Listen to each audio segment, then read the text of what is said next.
Alabama, December 1862. In 6 months they had killed 20 white men, burned 3 plantations worth over $200,000, freed 53 enslaved people. The mobile newspapers called them the Death Couple. Plantation owners across 3 counties slept with loaded rifles under their beds. Mothers locked their children inside after dark. Church sermons condemned them as demons sent from hell itself. The reward for their heads had reached $3,000, equivalent to 60 enslaved people, 3 small farms, or 5 years' salary for a skilled craftsman. Every bounty hunter, slave catcher, and desperate poor white man in Alabama was searching for them. And now, deep in the Tensor swamp, where 60,000 acres of black water and cypress trees had swallowed countless men before them, Captain James Morrison had them surrounded. 25 armed men formed a circle in the darkness. 16 bloodhounds strained at their leashes. 300 rounds of ammunition were loaded and ready. Solomon and Mariah stood back to back in the center of that circle with 2 rifles, 4 pistols, and maybe 30 bullets between them. They were going to die tonight. But Morrison made one critical mistake. He assumed they wanted to live. Before we continue with this shocking story, don't forget to subscribe and comment below. Tell us which city you're watching from. Let's keep going. The swamp was silent. Too silent. Morrison raised his hand, stopping the 12 men behind him. 20 years hunting runaway slaves had taught him this. When a swamp goes quiet, death is close. The crickets stopped singing. The frogs held their breath. Even the mosquitoes disappeared. Morrison's voice came out as a hoarse whisper shaped by too much pipe tobacco. He told his men they were close, that he could feel it. The stench of fear mixed with swamp rot hung heavy in the humid air. To his right stood Thomas Whitmore, Jr., son of the richest plantation owner in Monroeville, carrying a brand new Sharps rifle purchased specifically for this hunt. His father was offering $2,000 for the couple's capture. Thomas wanted revenge. These runaways had killed 11 of his father's associates. One of Morrison's men pointed ahead with a trembling finger. Footprints in the mud, fresh, 2 people. The impressions were still soft, still seeping water. They couldn't be more than 10 minutes ahead. Morrison smiled for the first time in 3 days. His cracked lips split slightly. Finally. He signaled the men forward. They stepped into muddy water that came up to their thighs, rifles raised. The swamp smelled of rot and moss and death fermenting for 1,000 years. Enormous cypress trees blocked the moonlight. Twisted roots emerged from the water like drowning corpses reaching for air. 50 yards ahead, Morrison saw something gleaming, something metallic. A necklace, copper, shaped like a heart. Morrison bent down to pick it up, his fingers reaching toward the metal. The ground exploded beneath them. Fire erupted from buried gunpowder packed into glass bottles. 2 men screamed as flames engulfed them. The others scattered, shooting blindly. But Solomon and Mariah were already gone, disappeared into the swamp they'd spent 3 months learning. Morrison stood in the chaos, bleeding from shrapnel, watching his ambush disintegrate. He realized with growing horror that he wasn't the hunter, he was the hunted. The question burning in his mind was the same question every white person in Alabama was asking. How did 2 enslaved people become the most feared killers in 3 counties? The answer begins 6 months earlier, in a moment of separation that would reshape southern Alabama and demonstrate that every system of oppression carries the seeds of its own destruction. Camden, Alabama, June 1855. Solomon was 11 years old when they took Mariah away, though neither knew that day would define everything that came after. He was hammering horseshoes in the forge when he heard her scream. The sound cut through the clanging of metal on metal. Solomon dropped the hammer and ran. The wagon was already moving when he reached the yard. Mariah stood in the back, 9 years old, hands gripping the wooden rail so tightly her knuckles had gone white. Her mother sat behind her, face blank with shock. Mariah didn't cry. She never cried where white people could see. She just stared at Solomon with eyes holding more pain than any 9-year-old should contain. Her lips moved silently. Find me. 2 words, a command, a promise, a prayer. Solomon ran after that wagon with every ounce of speed his body possessed. His bare feet pounded the red dirt road, his lungs burned. He screamed her name until his voice cracked and blood vessels burst in his throat. The overseers grabbed him before he could reach the wagon. 4 grown men restrained one 11-year-old boy fighting with desperate strength. Chains wrapped his wrists. He fought, kicked, screamed, bit one man hard enough to draw blood. They held him down while the wagon disappeared into a dust cloud. When they released him 30 minutes later, Solomon walked back to the forge on legs that felt like wood. His hands shook. His vision blurred with tears he refused to shed. On the ground, half buried in red dirt, he found the copper necklace. It had fallen during the struggle. She'd made it 3 days earlier, hammered from scrap copper bent into the shape of a heart. She'd known somehow that separation was coming. Solomon picked up that necklace with trembling fingers, closed his fist so tightly the edges cut his palm and drew blood. In that moment, standing in the dirt with blood on his hands, something inside him hardened into iron. He would find her, no matter how long it took, no matter what he had to become. 7 years passed. Solomon grew from boy to man, but the copper necklace remained constant, hidden under his shirt, warm against his chest. The leather cord was replaced dozens of times, but the copper heart remained. By age 15, Solomon was the best blacksmith in Wilcox County.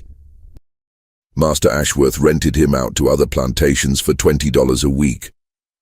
Solomon never saw a penny, but the work gave him something more valuable than money. It gave him freedom of movement. It gave him the ability to search. Solomon worked on farms from Pineapple to Lower Peachtree, covering 40 miles. He shod horses.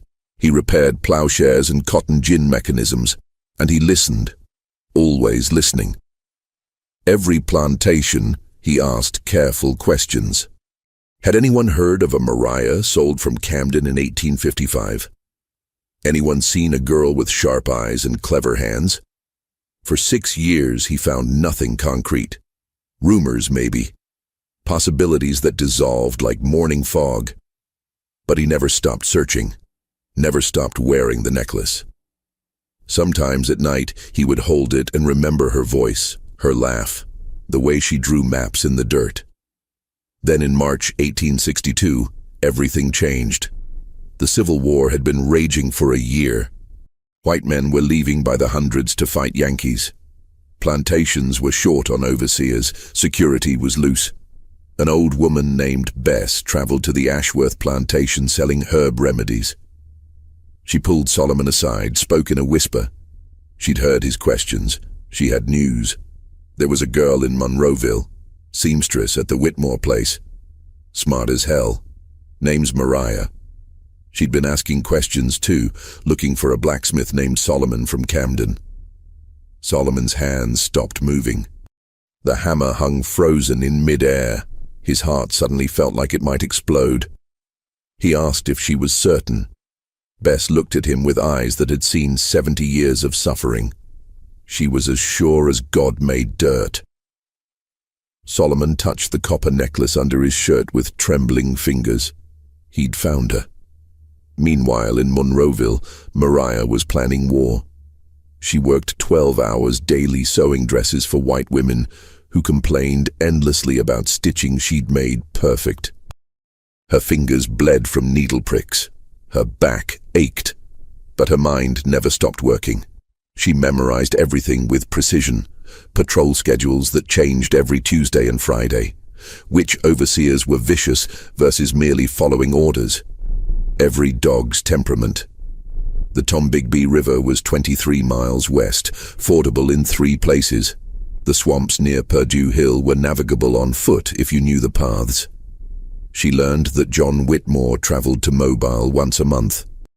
that his son Thomas spent Thursday nights drinking. She mapped which plantations were humane versus hellholes. At night, she would lie on wooden boards and touch the spot where Solomon's necklace used to hang. The phantom weight still lived there. She wondered if he was alive. 7 years was forever. People died. People forgot. But Mariah never forgot.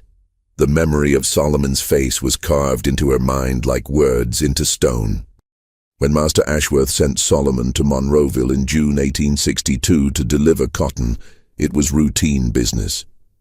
Solomon drove the wagon himself with no overseer because he'd proven trustworthy. They gave him a pass stating he had permission to travel. The white people thought they could trust Solomon because he'd never run. They were right that he'd never run. But they were catastrophically wrong about why. Solomon hadn't run because he'd had nowhere to run to. Now he did. The Whitmore plantation sat on a hill overlooking Little Flat Creek. Solomon pulled the wagon into the yard mid-afternoon when the sun was hottest. His eyes scanned everything. The house, the barn, the quarters, the sewing house. And then he saw her walking out, carrying a basket of fabric scraps. She was 16 now, taller, thinner, but unmistakable. Her hair was wrapped in a blue cloth. She moved with careful grace. She didn't see him at first. Solomon climbed down from the wagon slowly. His legs felt like wood. His heart hammered. 7 years. He called out to her, voice neutral in case white people were listening. Mariah turned toward the voice. Their eyes met across 30 feet of red Alabama dirt. For 3 seconds, neither moved. The world tilted sideways. Solomon saw recognition flash across her face like lightning. Then Mariah's basket slipped from her hands. Fabric scattered like fallen petals. Her lips formed a single word, spoken so quietly only he could hear. You. Solomon touched his chest where the necklace hung hidden. Me. They couldn't talk then. Too many eyes watching. Solomon helped unload cotton. Mariah picked up scattered fabric. But before disappearing, she gave him a look that said everything. Wait. Tonight. That night, Solomon slipped out through a loose board in the quarters. He moved like smoke through darkness toward the creek, using every skill about being invisible he'd learned over 7 years. Mariah was already there, sitting on a fallen log. When she stood, he saw she'd been crying. For a moment they just stared, 2 people who'd been children when they last stood this close. Then they embraced. Solomon lifted her off the ground. She buried her face in his neck, and he felt new tears. When they pulled apart, both were crying silently in the way enslaved people learned to cry without sound, tears reflecting moonlight. Mariah whispered that she'd thought he was dead. Solomon whispered that he'd thought she'd been sold to Mississippi. Mariah told him she'd almost been sold that far, that Whitmore had considered it, but decided she was too valuable. They sat by the water as frogs sang and insects hummed. Solomon pulled the copper necklace from under his shirt, letting it hang visible for the first time in 7 years. Mariah gasped. She reached out with trembling fingers to touch the metal she'd shaped when she was 9. You kept it, every day. Never taken it off except to replace the cord. Mariah's eyes filled with fresh tears. She touched it reverently, then looked up with fierce determination. We can't stay here. We can't keep living like this. We can't keep being owned. Solomon agreed immediately. I know. I've always known. But we need a plan. We need weapons. If we run and they catch us, we'll die. Mariah pulled a folded paper from her dress, hidden in a secret pocket. She unfolded a map she'd drawn from memory over months. Roads, rivers, swamps, towns, plantations, routes marked with precision. She pointed to features as she explained. Patrols changed every Tuesday and Friday. Dogs were fed at sunset and lazy afterward. Best time to travel was midnight to dawn. The Tombigbee River was 23 miles west. fordable in 3 places marked with X symbols. Solomon studied the map with growing admiration. He'd spent 7 years learning terrain. She'd spent 7 years learning patterns. Together their knowledge was deadly. Together they were dangerous. "We need weapons," Solomon said. Mariah had thought of this. There was a rifle in the overseer's cabin. She knew where the key was hidden. There were pistols in the main house. Knives were easy to steal from the kitchen. "When do we go?" Solomon asked. Mariah's eyes held 7 years of pain and planning. "Soon. But first we practice. We test routes. We make sure we can survive because capture means death, and death means losing each other permanently." Over 3 months, Solomon found excuses to travel to Monroeville 6 more times. Each visit they met in secret after midnight. Each visit they refined their plan with obsessive detail. Mariah taught Solomon patrol schedules, which overseers were thorough versus lazy, where plantation boundaries created gaps in surveillance. Solomon taught Mariah how to move silently through forests, how to step on roots, not leaves, how to use water to hide scent from dogs, how to read stars for navigation. She showed him creek crossings that weren't on maps, secret geography passed down through generations. He showed her how to set snares for rabbits, identify edible plants, make fire without smoke. They were falling in love and planning war simultaneously. Every meeting deepened both. They held hands while discussing how to kill dogs. They kissed while memorizing ammunition locations. They made love against trees while planning which plantations to burn first. But their careful planning was about to be shattered by violence and the recognition that waiting was no longer possible. September 1862. His name was William Carson, though everyone called him Red because of rust-colored hair and permanently sunburned face. He'd been an overseer at Ashworth Plantation for 12 years. 43 years old, 6 feet tall, 200 pounds gone soft from corn liquor. He carried a bullwhip coiled at his belt like a sleeping snake. Carson hated enslaved people with the venom of a poor white man who owned nothing but his whiteness. He'd grown up dirt poor, clawed his way into his overseer position through brutality. He took pride in never losing a slave to successful escape. He took pride in breaking spirits. He took pride in being feared. Solomon had avoided Carson's attention for years by being useful and invisible, but Carson had noticed something. Solomon was leaving at night during plantation trips, slipping away, coming back with pine needles in his hair and mud from creek beds. Carson mentioned nothing. He just watched and waited like a hunter watching a deer trail.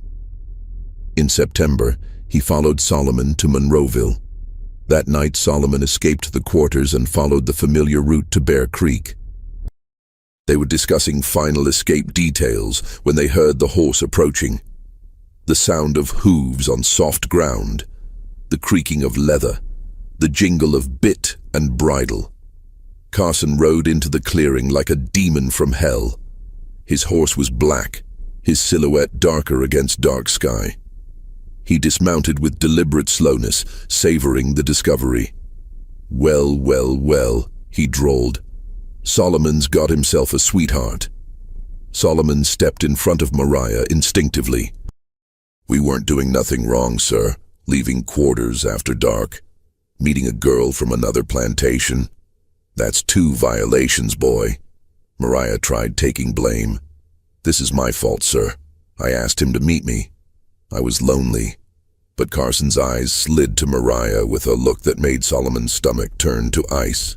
A slow, cruel smile spread across his face. "Lonely, huh? Well, maybe I should keep you company instead." He took a step toward her. Solomon moved without thinking. 7 years of patient waiting evaporated in one instant. He grabbed Carson's arm as the man reached toward Mariah. Carson's fist caught Solomon in the jaw with 200 pounds behind it. Stars exploded. He fell. Carson kicked him, ribs, stomach, back, kidneys. Each blow landed with brutal precision. Solomon curled into a ball, but it did nothing. Carson kicked him repeatedly with practiced cruelty. Mariah screamed and threw herself at Carson, fingernails raking his face, drawing blood. Carson backhanded her so hard she flew backward, head hitting ground with a sickening sound. Carson stood over Solomon, breathing hard, wiping blood from his cheek. "You just earned yourself a whipping you'll never forget."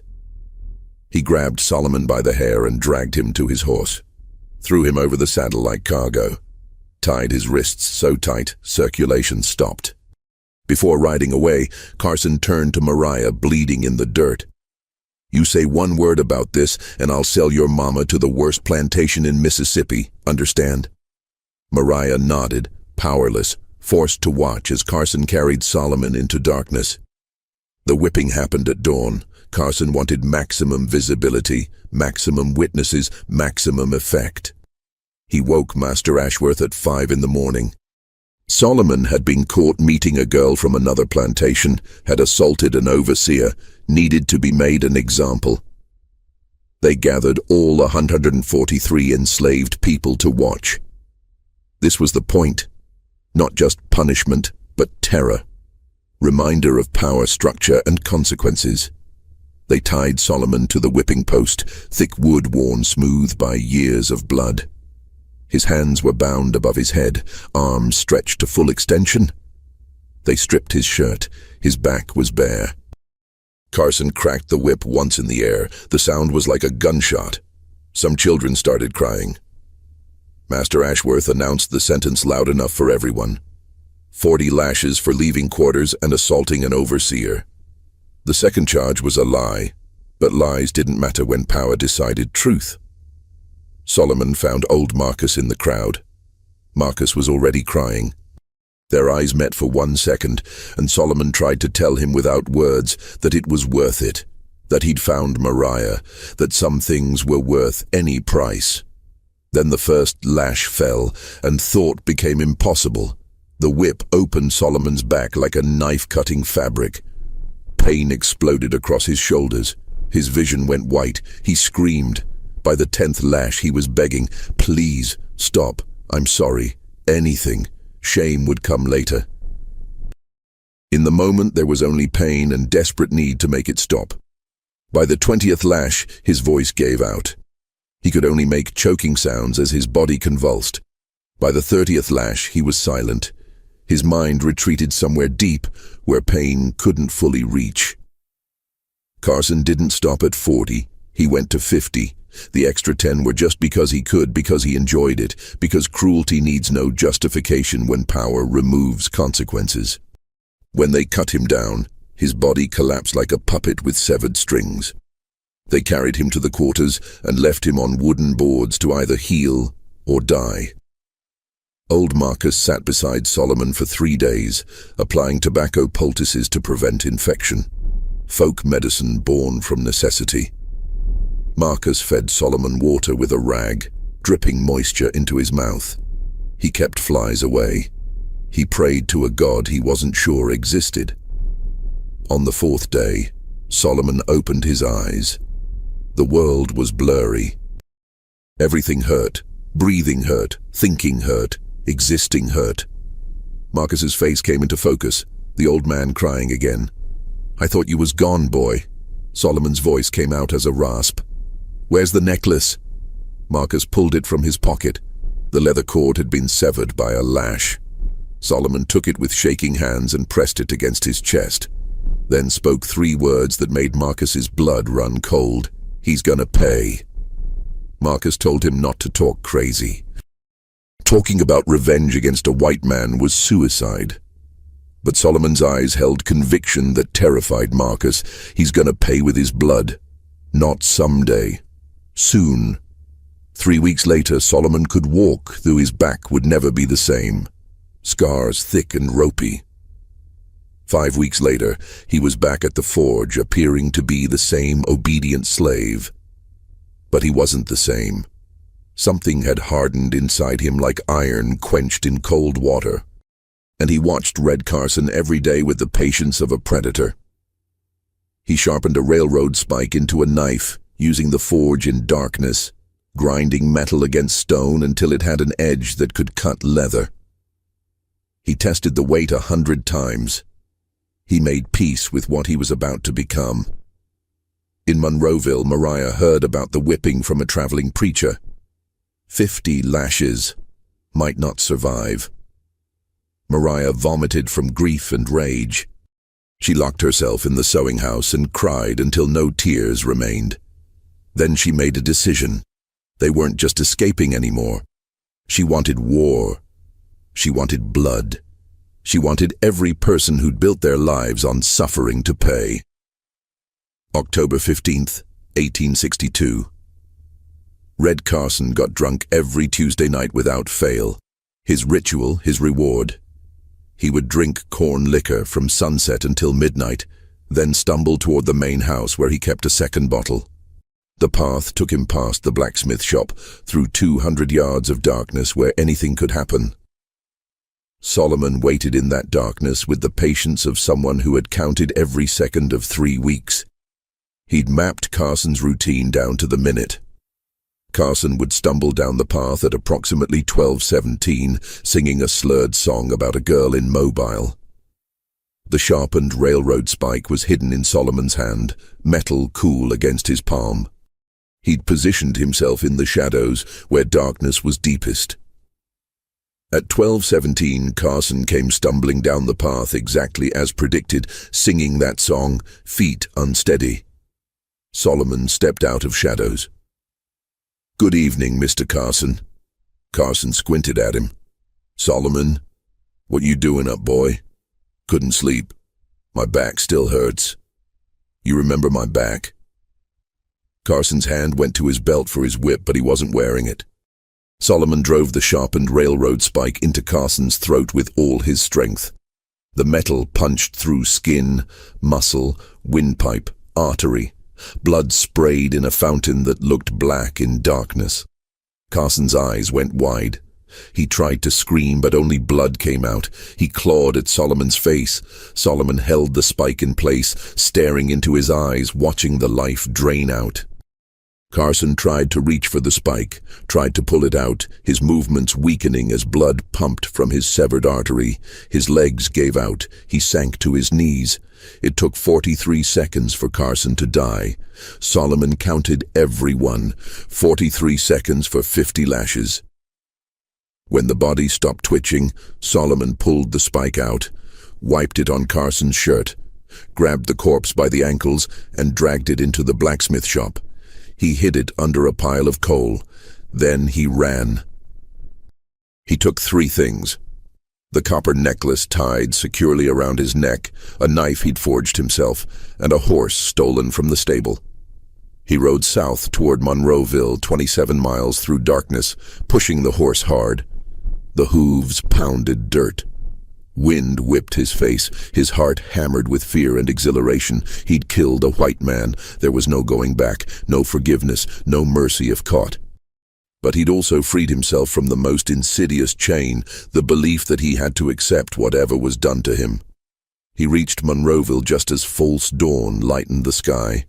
He hid the horse in pines near Bear Creek and waited. Mariah had been waiting too. She'd heard about Carson's death before Solomon arrived. News traveled fast in whispers. A woman selling eggs mentioned it.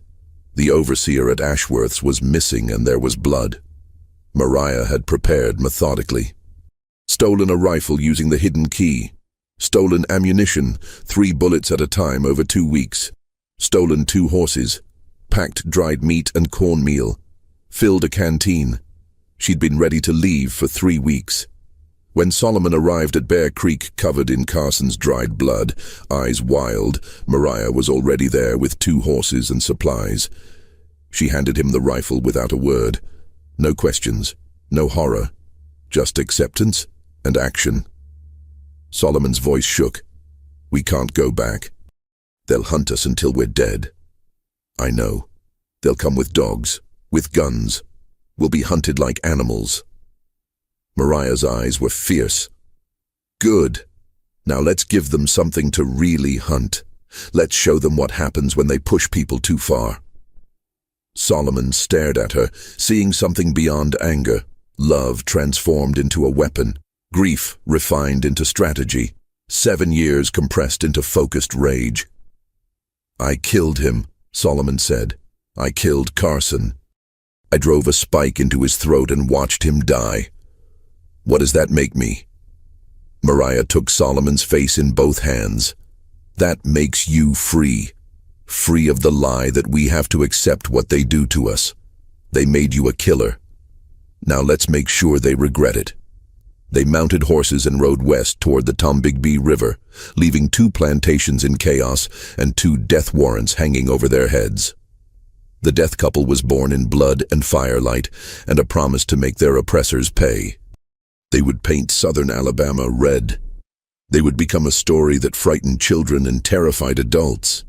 They would prove that even property could bite back. The Tensaw Swamp was 60,000 acres of hell made of water. It stretched across southern Alabama like an infected wound, a maze of cypress trees rising from black water, Spanish moss hanging like burial shrouds, quicksand disguised as solid ground, water moccasins thick as a man's arm, alligators that could bite a horse in half, mosquitoes so numerous they formed suffocating clouds. White men avoided the swamp. Slave catchers avoided it. Even runaways avoided it because the swamp killed as efficiently as any overseer's whip. But Solomon and Mariah had no choice. They had prices on their heads that started at $500. $500 was more money than most white men saw in 5 years. The swamp became their fortress. They entered it 3 days after killing Carson, approaching from the north and working south toward Perdido Creek. Solomon scouted ahead, reading terrain. Mariah followed, memorizing routes with absolute precision. They found solid ground on a small island, maybe half an acre, that stayed above water even during floods. Massive cypress trees surrounded it, their root systems creating natural barriers. The island was accessible only by knowing exactly where to step. Solomon built a shelter using fallen cypress branches lashed with vine, covered with Spanish moss. The structure was crude but functional, raised 3 feet off ground on logs to stay above snakes and water. The shelter was invisible from 20 yards away, blending into the swamp's chaos. Mariah organized supplies with military precision. 1 rifle, 3 pistols, approximately 70 rounds of ammunition, 6 knives, 50 feet of rope, 3 blankets, cooking pot, flint and steel, dried meat, cornmeal. They learned to survive in conditions that would kill most people within days. They caught fish using lines made from braided grass. They hunted frogs with sharpened sticks. They ate water birds when they could spare ammunition. They learned which plants were edible through careful experimentation. They drank swamp water filtered through cloth, then boiled when they could risk fire. Sometimes they got sick anyway, racked with stomach cramps and fever. But they survived through stubbornness and necessity.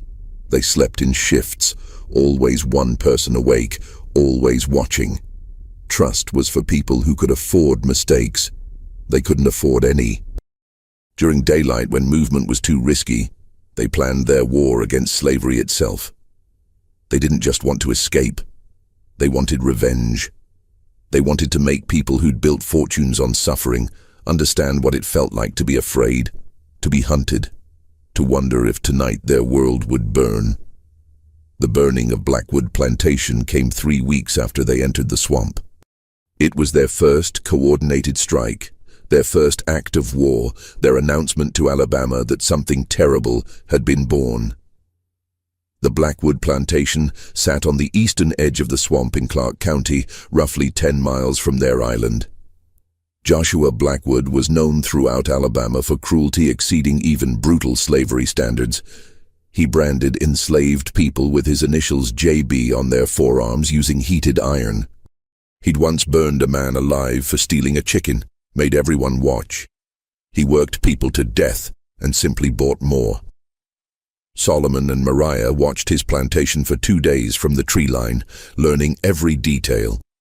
3 overseers working shifts. The cotton warehouse was wood and pine tar, highly flammable. The quarters were locked from outside at night with a simple padlock. Blackwood lived alone in the main house with only 2 house servants. They struck at 2 in the morning on November 3rd under a new moon. Solomon approached the warehouse from the north, carrying a torch made from pine branches soaked in animal fat. The warehouse held the entire year's harvest, roughly 40,000 pounds of raw cotton worth $8,000. Solomon touched the torch to the building's southeast corner where wind would spread flames fastest. The cotton ignited like gunpowder. Within 90 seconds, the entire warehouse was engulfed. Flames shot 60 feet into the air, visible for miles, turning night into day.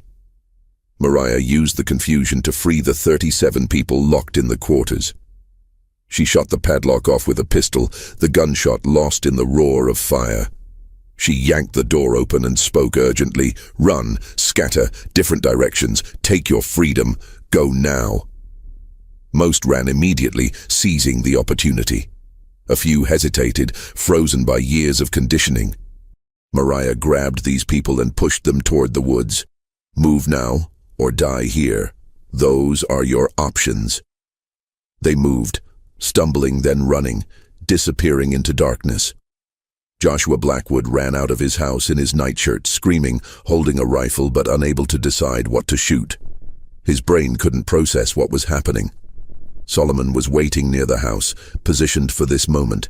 He fired the rifle from 30 yards. The bullet caught Blackwood in the chest, just left of center, punching through his sternum into his heart. Blackwood dropped like a puppet with cut strings. He died in the dirt, watching his fortune burn, his mouth opening and closing like a fish drowning in air. Solomon and Mariah disappeared into darkness along a memorized route, leaving behind chaos and flames and 37 newly free people scattering into the Alabama night.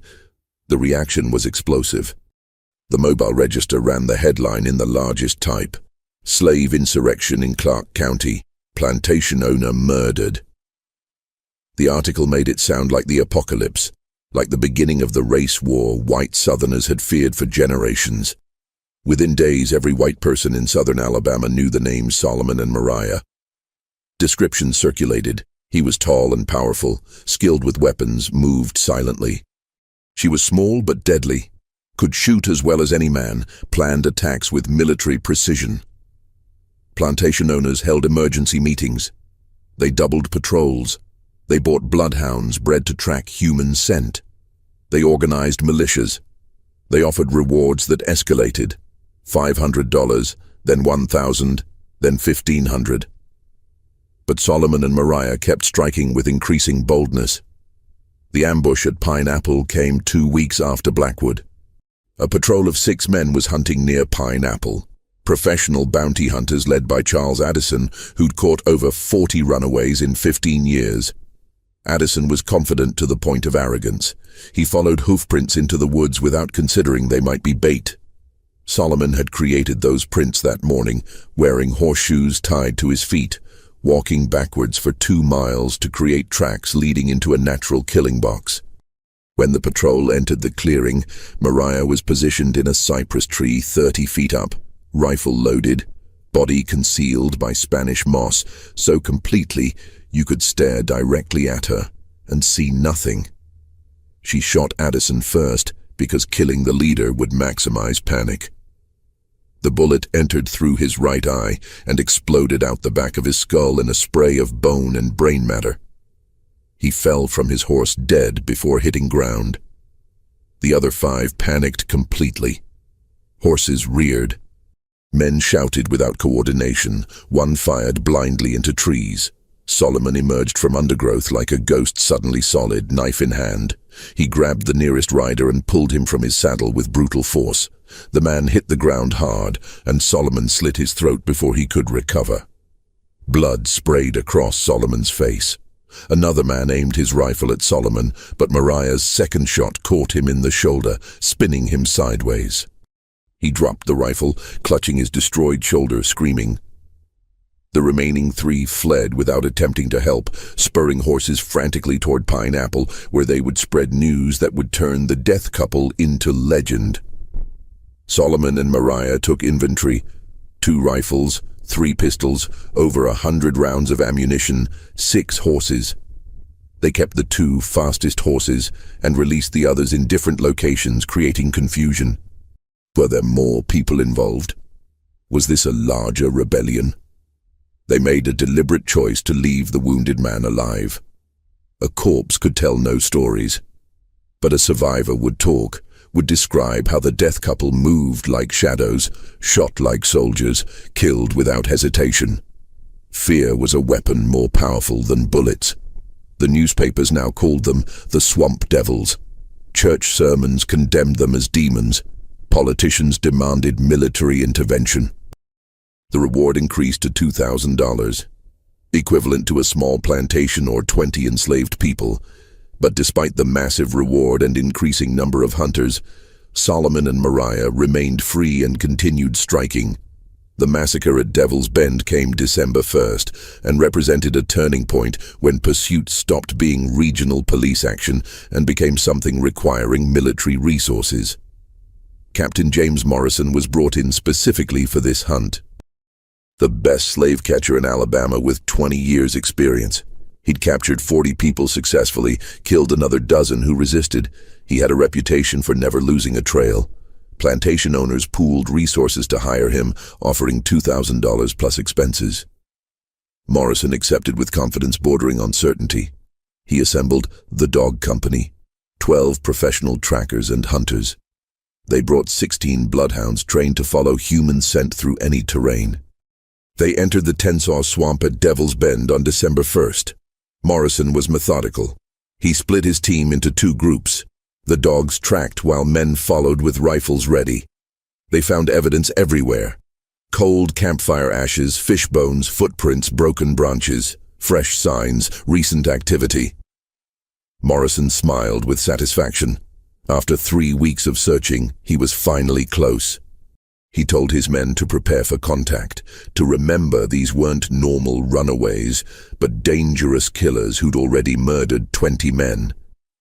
They pushed deeper, following the trail southeast along Perdido Creek. Water was thigh-deep. Cypress trees blocked sunlight, creating premature twilight. That's when Solomon's trap started killing them. The first man stepped onto what looked like solid ground. The ground collapsed. He fell 10 feet onto sharpened stakes. His screams echoed as stakes pierced his legs, abdomen, chest. He died slowly over 5 minutes while companions watched helplessly. The second man triggered a tripwire. A bent sapling whipped forward like a catapult, driving a wooden spike through his stomach. He collapsed into water, blood turning the black swamp darker. The dogs went wild, barking and pulling leashes. Men fired rifles at shadows. Panic spread like disease. Then Mariah opened fire from the trees. She'd positioned herself in a cypress 30 yards away, body wrapped in Spanish moss. Only her rifle and eyes visible. She was calm, methodical. She'd prepared for this. Her first shot killed the dog handler. Bullet through his throat. He dropped immediately. The bloodhounds scattered. Her second shot shattered Patrick O'Reilly's kneecap. He fell screaming into water, leg destroyed. Her third shot hit Thomas Whitmore Jr. dead center in the chest, through his heart. He died instantly, body floating face down. Solomon attacked from behind while Mariah kept them focused forward. He moved through water like a crocodile. Silent. Deadly. His knife found throats, backs, kidneys. He struck and disappeared. In 7 minutes of absolute chaos, it was over.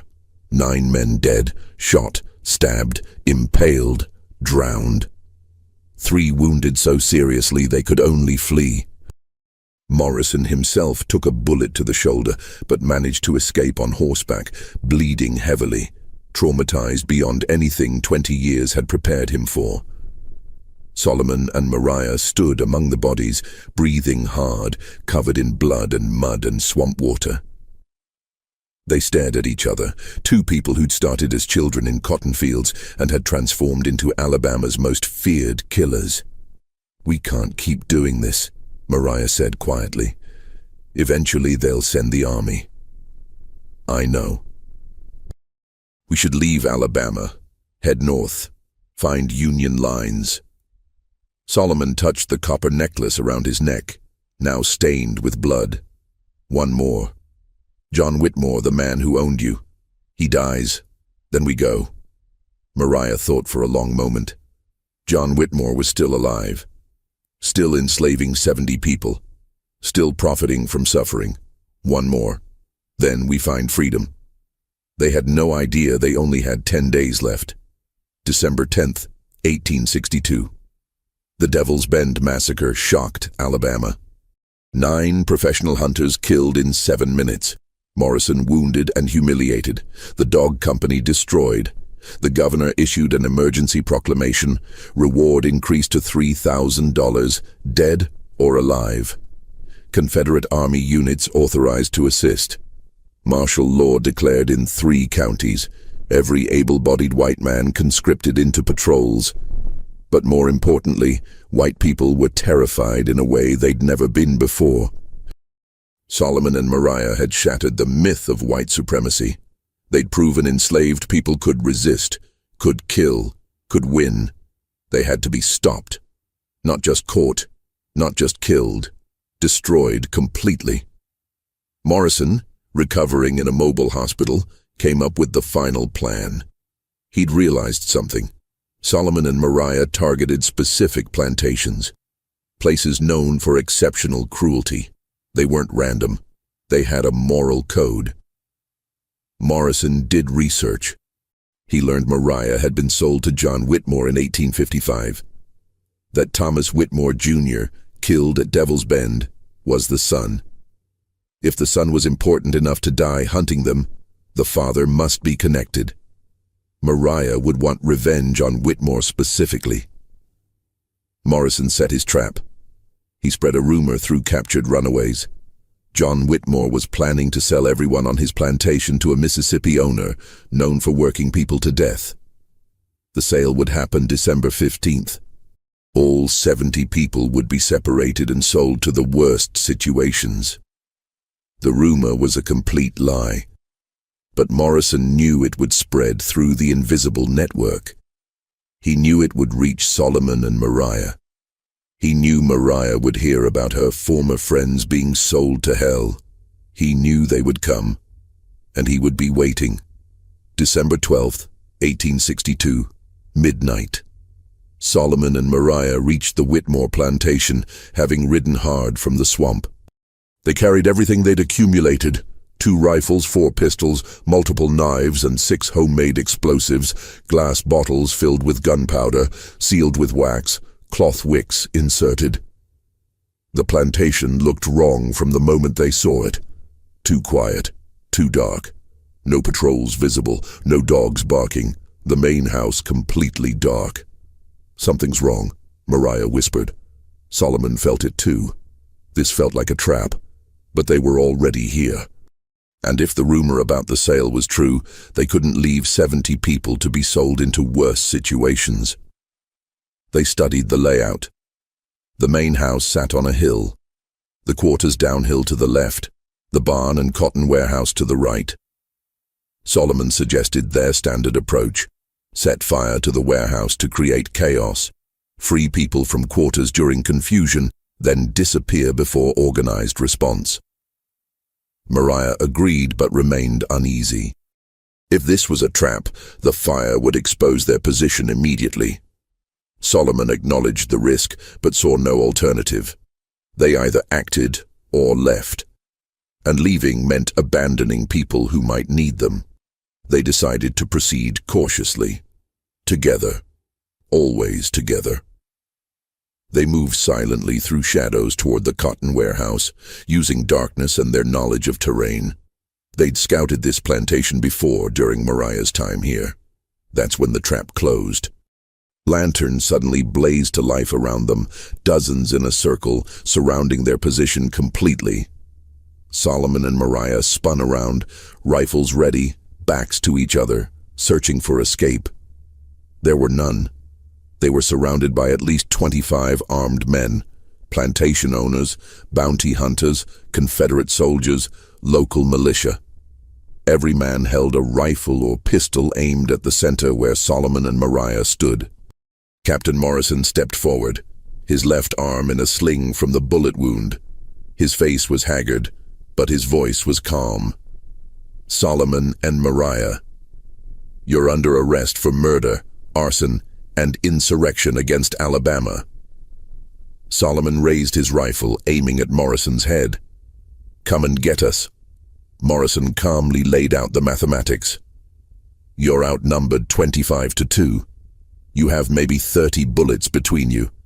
We have over 300 rounds. You're in an open area with no cover. If you fight, you die within seconds." He offered them a choice: surrender and receive a trial, or resist and be shot down like dogs. Mariah laughed bitterly at the word trial. "We'll hang before sunrise." Morrison admitted this was probably true. Alabama law was clear about enslaved people who murdered white people. But at least you'll hang with dignity instead of being shot and left for animals. Solomon and Mariah exchanged a look that contained an entire conversation without words. 7 years of separation, 3 months of violence, 20 men killed, 3 plantations burned, over 50 people freed. And now this, surrounded, outnumbered, outgunned, facing the choice between immediate death or death after humiliation. Mariah spoke quietly for Solomon only. "I love you. I've loved you since I was 9. Everything we did was worth it because we did it together."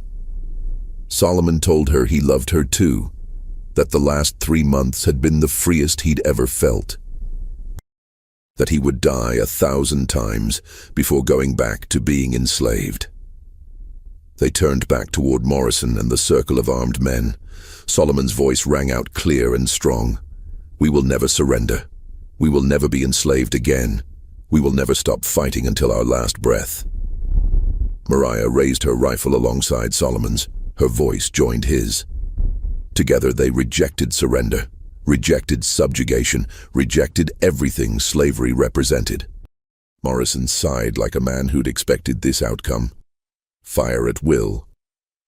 The shooting started from all sides simultaneously, 25 rifles firing into the center. The sound was deafening, like thunder compressed into one moment. Solomon and Mariah moved with desperate coordination. They dropped low immediately, below the initial volley.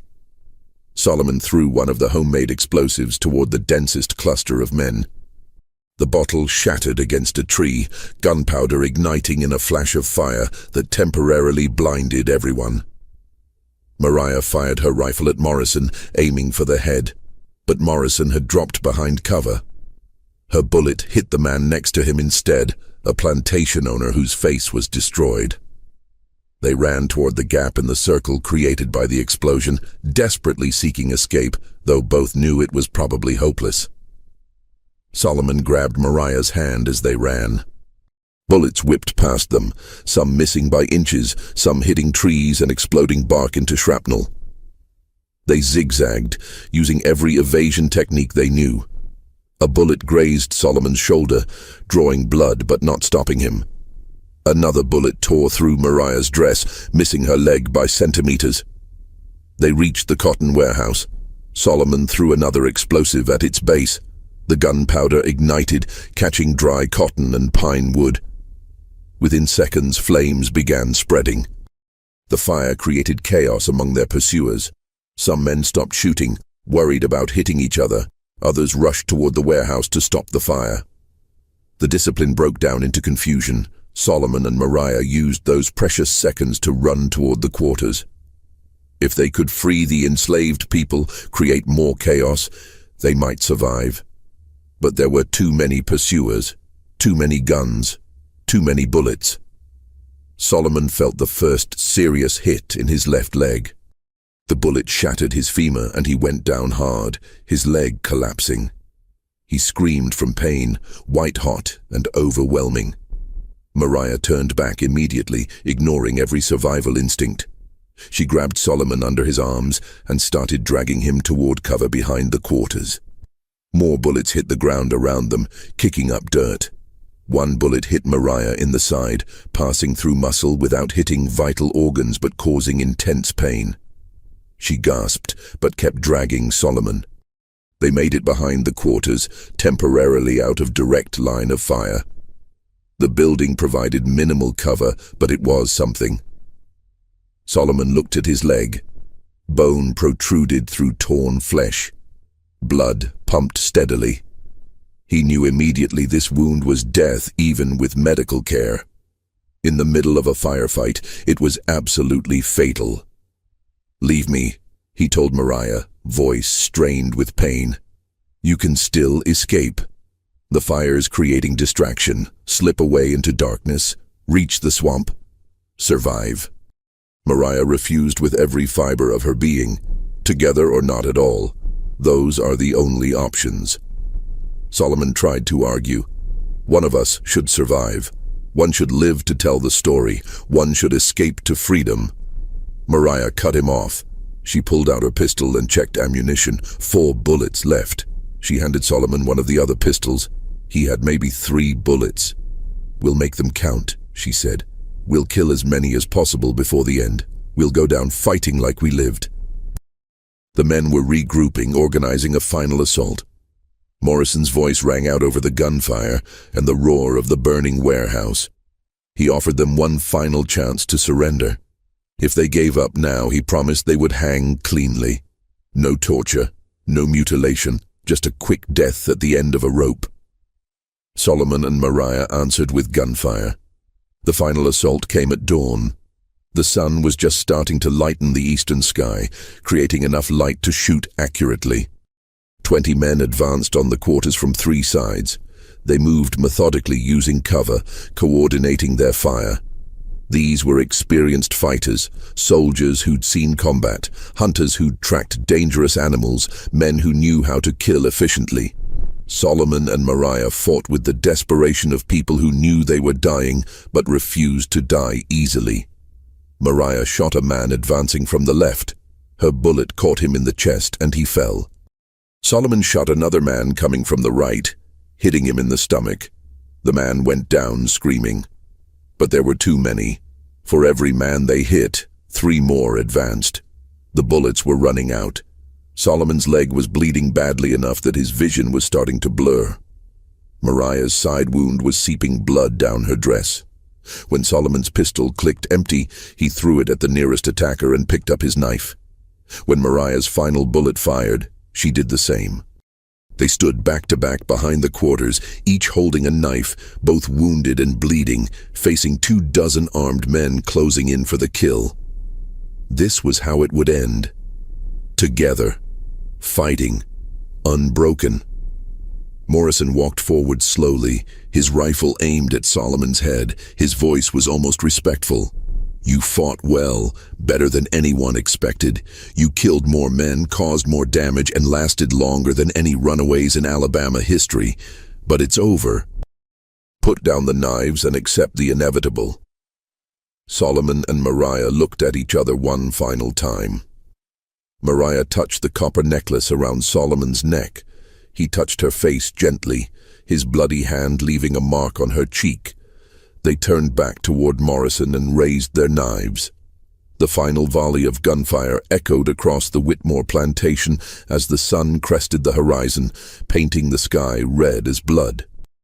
Solomon died first, his body riddled with bullets, falling forward into the dirt he'd worked his entire life. Mariah fell seconds later, still reaching toward him even as life left her body. The white men who'd killed them stood in silence for a long moment, staring at the 2 corpses like they couldn't quite believe it was finished. 22 white men dead over 3 months. 4 plantations burned or damaged. Tens of thousands of dollars in property destroyed. Over 50 enslaved people freed. All because of 2 people who refused to accept their chains. Captain Morrison ordered the bodies taken to Mobile, where they would be publicly displayed as a warning to anyone considering resistance. But something strange happened during transport. The wagon carrying the bodies was attacked on the road between Monroeville and Mobile. 20 freed black people, some who'd been liberated by Solomon and Mariah, others who'd simply heard the story and been inspired, ambushed the wagon in broad daylight. They killed the guards, took the bodies, and disappeared into the Tensaw swamp. Solomon and Mariah were buried together on the small island where they'd lived for 3 months. Their grave marked only by a simple wooden cross, carved with their names and the years of their lives. The copper necklace was buried with them, Solomon's hand clasped around it. But the story didn't end with their deaths. Stories never really die when they mean something. In the months following December 1862, rumors began spreading through enslaved communities across Alabama, Mississippi, and Georgia. People swore they'd seen Mariah alive, moving through swamps at night, leading groups of runaways north toward Union lines. Others claimed she was teaching formerly enslaved people how to survive in the wilderness, how to fight back, how to be free. She became known as the Widow of Fire, a ghost who appeared when hope was needed most. Her tactics, the traps, the ambushes, the use of fire and chaos, were copied by other resistance fighters throughout the South. Groups of armed black people began targeting the cruelest plantations, using methods Solomon and Mariah had pioneered. The legend of the death couple spread far beyond Alabama. Enslaved people sang songs about them in secret, passing down the story as oral history. They sang about the blacksmith and the seamstress who chose death over slavery, who killed their oppressors without mercy, who proved that resistance was possible even when it seemed hopeless. When the Civil War ended in 1865 and slavery was finally abolished, many of the freed people who'd been liberated by Solomon and Mariah came forward to tell their stories. They spoke about the night the death couple burned Blackwood Plantation and set them free. They described the courage of 2 people who'd sacrificed everything for justice. The story of Solomon and Mariah is a reminder that oppression breeds resistance, that cruelty creates consequences, that every system of evil carries the seeds of its own destruction. It's a reminder that love can become a weapon when necessary, that 2 people with nothing but determination in each other can shake the foundations of even the most powerful systems. It's a reminder that freedom is never given, it's taken, often at tremendous cost, by people brave enough to demand it. And it's a reminder that some bonds cannot be broken by chains, by distance, by time, or by death itself. That some loves endure beyond the grave, written into history as permanent as carved stone. Solomon and Mariah died at 18 and 16 years old. But they lived more fully in 3 months of freedom than many people live in a lifetime of safety. They chose violence over submission. They chose death over chains. They chose each other over survival. The copper heart buried in the Alabama swamp is gone now, consumed by time and water. But the story remains, passed down through generations, a testament to resistance and love, and the refusal to accept that some people deserve to own others. The death couple killed 20 men, freed 53 people, burned 3 plantations. But more importantly, they killed the lie of white supremacy in the hearts of everyone who heard their story. And that legacy cannot be buried.